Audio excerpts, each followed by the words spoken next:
أعوذ بالله من الشيطان الرجيم بسم الله الرحمن الرحيم اللهم صل على سيدنا مولانا محمد النبي الأمي وعلى آله وأصحابه وأزواجه وذرياته والشيخ أحمد بامبا والسلطان مبارك الشاجناني أجمعين برحمتك يا أرحم الراحمين. Assalamu alaikum.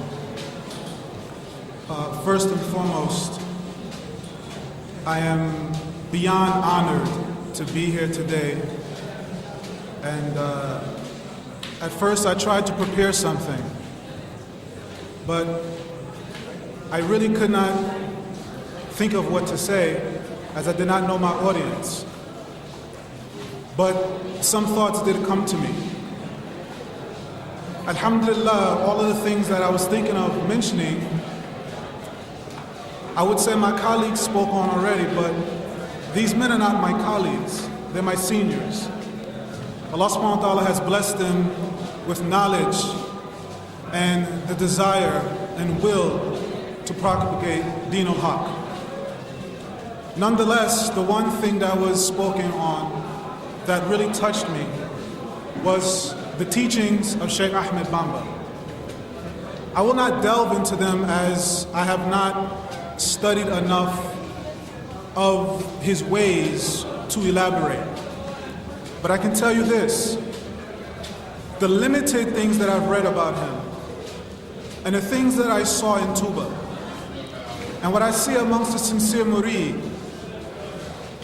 the title of Qadimi Rasul sallallahu alaihi wasallam is more than fitting.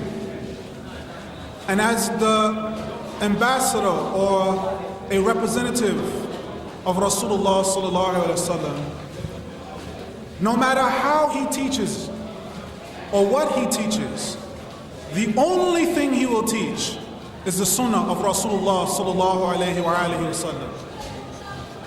And not to sidetrack from this day in which the teachings of Sheikh Ahmed Bamba, rahimahullah, is being commemorated, this is very similar to what I was taught.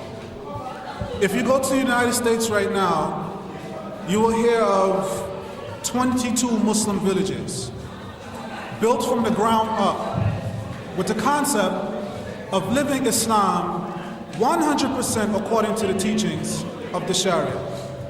Now, what makes these villages interesting and the similitude between the teachings of Sheikh Ahmed Bamba was that they were ways of living as Muslims in a country where the authority figures at the time were not necessarily leading or ruling according to the tenets of Islam.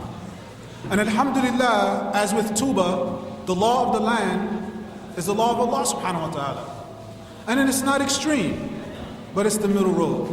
And I'm just honored and glad to be able to come from the United States of America, where so many misinterpretations and so many misrepresentations of Islam are paramount. And I can tell you right now, as an American Muslim, there is no contradiction between living as a national of a particular country and practicing your Islam 100% and compromising either or. And this is what I wanted to say primarily. If we live the sunnah of Rasulullah sallallahu alaihi wasallam, all of the negative propaganda, all of the misinformation, all of the lack of confidence in who we are. I am Muslim. I live in America and my ancestors are African. There's no contradiction. Stand up, act the sunnah of Rasulullah sallallahu alaihi wasallam as taught by your murshid, regardless of what tariqah it is. Learn your Islam so that you can do this, and then teach. What did Rasulullah sallallahu alaihi wasallam do? What did Sheikh Ahmed Tijan do? What did Sheikh Ahmed Bamba do? What did Sheikh Abdul Qadir Jilani do? All of these illustrious people that we claim to follow studied, lived, and worked